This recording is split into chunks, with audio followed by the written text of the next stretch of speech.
వందనాలండి. ఈరోజు మే 8 దేవుని వారసులముగా మనకొచ్చే వారసత్వం గురించి మాట్లాడుకుందాం. వారసత్వం అంటే అందరికి ఇష్టం కదా. మరి దేవుని దగ్గర నుంచి మనం ఏం పొందుకోగలమో మనం చూద్దాం. రోమా 5:17 మనం పిల్లలమైతే వారసులము, అనగా దేవుని వారసులం, క్రీస్తుతో కూడా మహిమ పొందుటకు ఆయనతో శ్రమపడిన ఎడల క్రీస్తుతోడి వారసులం. దేవునితో మనకొచ్చే కొత్త సంబంధంను వివరించడానికి పౌలు కుమారత్వము లేక దత్తత అనే మాటలు వాడుతూ ఉన్నాడు. రోమన్ల ఆచారాల ప్రకారము దత్తత తీసుకొనబడిన వ్యక్తి తన పాత కుటుంబంతో ఉన్న హక్కులు పోగొట్టుకుంటాడు. అయితే తన కొత్త కుటుంబంలో న్యాయపరమైన బిడ్డగా ఉన్న అన్ని హక్కులు పొందుకుంటాడు. తన కొత్త తండ్రి ఆస్తికి సంపూర్ణ వారసుడవుతాడు. ఆ విధంగానే ఒక వ్యక్తి క్రైస్తవుడైనప్పుడు దేవుని కుటుంబంలోని వ్యక్తిగా అన్ని ఆధిక్యతలు వారసత్వంగా పొందుకుంటాడు. వారసులుగా మనకేం వస్తాయో తెలుసుకుందాం. మొదటిది, క్రీస్తు మనస్సును వారసత్వంగా పొందుకుంటాం. క్రీస్తునందు విశ్వాసం ఉంచిన వారు క్రీస్తు మనస్సు కలిగి ఉండే వారసత్వం వస్తుంది. రూపాంతరం చెంది క్రీస్తు యొక్క సాత్వికము, జ్ఞానము, విధేయతను ఆత్మీయ వారసత్వంగా అలవర్చుకుంటాం. 1 కొరింథీ 2:16 పౌలు మనమైతే క్రీస్తు మనస్సు కలిగిన వారము అంటున్నాడు.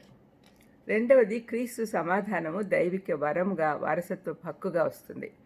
ఇహలోకపరమైన జ్ఞానము అంతుబట్టదు, కానీ ఇహలోకపరమైన జ్ఞానానికి ఈ సంగతులన్నీ అంతుబట్టవు, కానీ శ్రమల్లో మన మనస్సును భద్రపరుస్తుంది. యోహాను 14:27 యేసుప్రభు శాంతి మీకు అనుగ్రహించి వెలుచున్నాను అన్నాడు. మూడవది, క్రీస్తు శక్తితో ధైర్యంతో కూడిన విశ్వాసము, దైవమిచ్చిన ధైర్యము వారసత్వంగా పొందుకుంటాం. కాబట్టి భయము, వ్యతిరేకత మనల్ని ఏమీ చేయలేవు. ద్వితీయోపదేశకాండం 31:6 యెహోషువతో దేవుడు అంటున్నాడు, ధైర్యంగా ఉండు, భయపడద్దు, నేను నీతో ఉన్నాను అన్నాడు. నాలుగవది, క్రీస్తుతోటి సహవారసులుగా దేవుని సమృద్ధి అయిన కృపను పొందుకుంటాం. దీని ద్వారా మనం మార్పు నంది రక్షణ అనే ఉచిత వరంతో భద్రపరచబడతాం. అపొస్తలుల కార్యము 20:32 పౌలు విశ్వాసులను కృపాశక్తికి అప్పగిస్తూ ఉన్నాడు. ఐదవది, విశ్వాసం ద్వారా క్రీస్తు యొక్క నీతి మనకు వారసత్వంగా ఇవ్వబడుతుంది. మనం పరిశుద్ధులంగా, వారసులంగా దేవుని ఎదుట నిలబెట్టుటకే ప్రభు వచ్చాడు.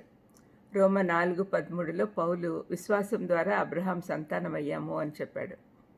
ఆరవది, దేవుని ప్రియ సంతానంగా మనం నూతన గుర్తింపు, వారసత్వంగా పొందుకుంటాం. నూతన సృష్టి గావించబడి పాత స్వభావము వదిలిపెడతాం. ఇది మనం 2 కొరింథీ 5:17 చూస్తాం. ఏడవది, క్రీస్తు ద్వారా పాపపు దాస్యం నుండి విడిపింపబడి స్వాతంత్రం పొందుకుంటాం. 8, క్రీస్తు ద్వారా విశ్వాసులు దేవుని వాగ్దానాలన్నీ వారసత్వంగా పొందుకుంటారు. గలతీ 3:29 మీరు క్రీస్తు సంబంధులైతే ఆ పక్షమందు అబ్రహాం యొక్క సంతానమై ఉండి వాగ్దాన ప్రకారము వారసులై ఉన్నారు అని పౌలు మన వారసత్వం గురించి చెప్పాడు. 9, ఎఫ్సి 1:13-14 ప్రకారము విశ్వాసులకు పరిశుద్ధాత్మ వారసత్వంగా ఇవ్వబడుతుంది. 10, నిత్యజీవము విశ్వాసులకు చివరి వారసత్వపు హక్కుగా ఇవ్వబడుతుంది. దేవుని విమోచన ప్రణాళికలో చివరి దశ అది. తీతుకు 3:7, యోహాను 3:16 దీంట్లో నిత్యజీవం వారసత్వంగా మనకి ఇవ్వబడుతుంది. ప్రార్థన చేసుకుందాం. దయమేడ యేసునైనా స్తోత్రం ప్రభా. తండ్రి, మీ బిడ్డలంగా ఎన్ని వారసత్వం హక్కులు మాకు ఇచ్చారు నాయన. ఇవన్నీ మేము గుర్తించి పూర్ణ హృదయంతో మిమ్మల్ని ఆరాధించే భాగ్యం దయచేయమని యేసుక్రీస్తు నామమున వేడుకొంచున్నాను తండ్రి. ఆమేన్. God bless you.